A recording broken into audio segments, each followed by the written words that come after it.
Olá, gente, esse é o canal Doramas e Afins e no vídeo de hoje eu vou falar sobre o drama coreano Você Estava Lá, que traz a dolorosa realidade silenciosa de um casamento terrível, onde o domínio é da violência doméstica. Tem cenas brutais, que para mim foram um pouco difícil de ver, porém são usadas para expor de forma crua a vitimização, a cumplicidade e a luta desesperada por libertação. Uma produção boa, com uma certa dose de ousadia ao retratar a temática e com uma execução precisa. Também tem ótimas atuações e bom realismo nas cenas. O grande trunfo do dorama está nas interpretações, que, como eu disse, são ótimas. O elenco entrega atuações muito acima assim, do esperado, dando vida a personagens complexos e profundamente humanos. E Musang está excelente, com a presença de tela muito forte, o que a gente chama aqui de aquele que enche a tela. Ele faz um CEO. Ele tem uma atuação que subverte o típico antagonista dos K-drama, dos K-drama, porque ele é um CEO meio que com aura de bandido, sabe? Porém, ele trabalha, né? E ele toma decisões e se envolve ativamente nos seus negócios, o que confere ali para ele o peso de uma autenticidade, sabe? Daquela autoridade, sua presença gera isso. E é um personagem que se destaca por uma construção sólida, por uma força dramática e pelo peso que essa história dele traz também à história, soma-se à história ali das meninas. Aí tem também a Jeon Sun-hee, que brilha, fazendo uma personagem com profundidade emocional e realismo, e ela obtém facilmente a empatia do público, enquanto ela tenta administrar seu passado com a descoberta do que sua amiga passa. Então ela já conseguia, sabe, uma certa administração, se ausentando um pouco da dor de sua mãe. Então ela não se mete mais, por assim dizer. Chega a um ponto que o irmão, liga para ela, lembrando do que ela passou, que foi ela que segurou as pontas ali por ele. Ela o protegia e ele não soube tanto, ele não sofreu tanto ali na infância por conta da proteção dela. E aí mais tarde o irmão resolve pegar essa bucha para ele, sabe? Pegar esse peso e volta para casa para cuidar de sua mãe. E eu acho que isso move um pouco o interior dela, porque quando ela percebe que sua amiga também está passando por aquele mesmo problema que ela vivenciou na sua infância, ela resolve tomar uma atitude. E tudo isso ela vai fazendo a personagem, ela vai dando essa vida à personagem, trazendo essas nuances, né? essas particularidades emocionais. Estava muito bem.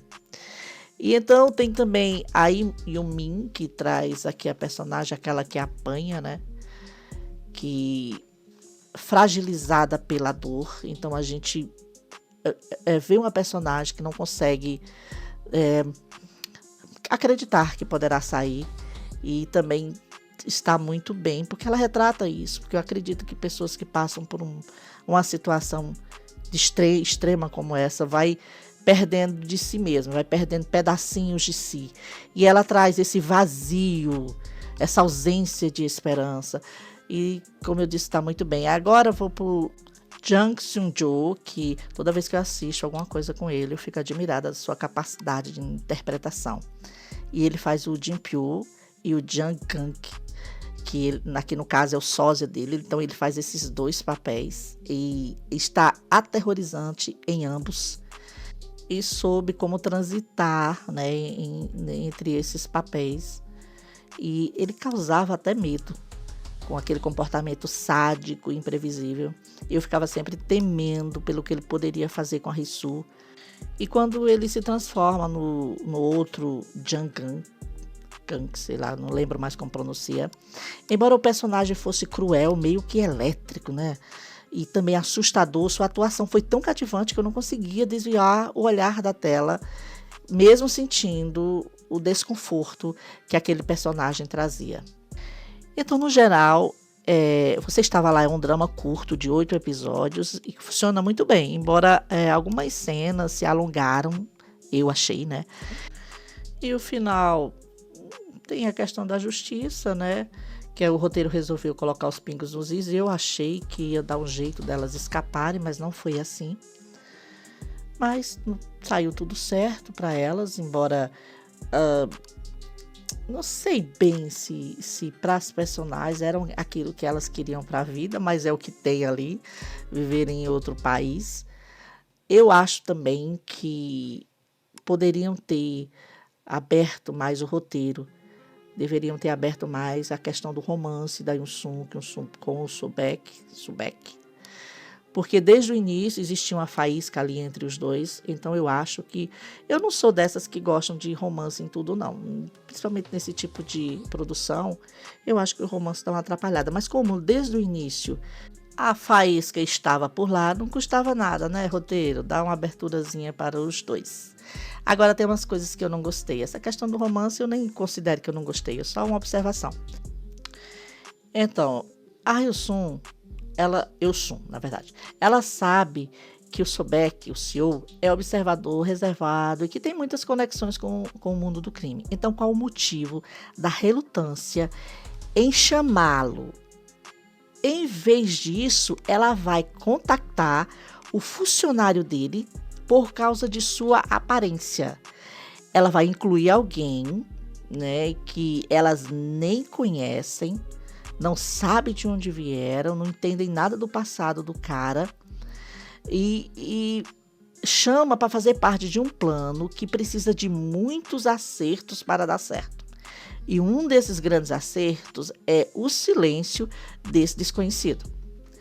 Aí eu já notei que elas eram imensamente descuidadas, ou melhor, faltou inteligência nessas duas, né? Ou cuidado mesmo, sei. Enfim, elas conhecem, elas sabem o quanto que o traste lá do Jin Pyo é controlador.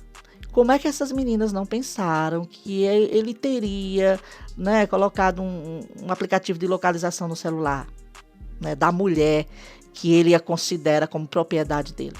Não tem como elas não pensarem nisso. E sobre o farsante, voltando à questão dela incluir ele nos planos. Ali quando ele volta para a China, e aí tem a questão dele estar lá, e ela vê, ele manda foto, né, imagem dele abraçando. Ele não, a polícia, né, tem a foto dele abraçando, a família, o filho, um filhinho ali, todo carinhoso. Gente, para a pessoa depois que a gente conhece, não faz sentido. Aquilo foi o quê? Convenhamos, um homem com uma personalidade terrível daquelas não teria de jeito nenhum a família amorosa para recebê-lo. De forma nenhuma, ele poderia prometer tudo. A mulher, que já deve estar se sentindo livre, queria vê-lo pelas costas, com toda certeza. Como ele conseguiu disfarçar tudo aquilo? Novamente eu digo, quem tem uma personalidade terrível como aquela, não disfarçaria também. Até quando ele estava trabalhando lá, não sei como ele conseguiria disfarçar isso. Para o patrão lá, para o senhor, tudo bem, mas para os colegas ali de trabalho, todos já saberiam que ele é uma pessoa terrível, né? Então tem outra coisa. É com o Sobek, né, que é um personagem fascinante, contido, forte, cheio de nuances, e eu só tenho elogios a esse personagem. Porém, uma decisão narrativa que ele toma causa estranhamento. Então, ele encontra o celular do Jangang no episódio 6, que continha provas contra as protagonistas. E ele olha, ele sabe do que se trata, e ele simplesmente devolve para o bolso do cara. Não, esse detalhe acaba facilitando o Jangang, facilita para que ele descubra sobre a questão lá do túmulo. E não tem sentido ele fazer isso, não tem o menor sentido. Eu achei que isso é uma falha do roteiro. Mas é isso, é um ótimo drama que fala de um assunto sério, relevante para os dias de hoje. Aliás, sempre foi relevante. E se você quer assistir a um drama denso, com excelentes atuações, que vai te prender do início ao fim, então Você Estava Lá é feito para você, e eu vou ficando por aqui. Tchau!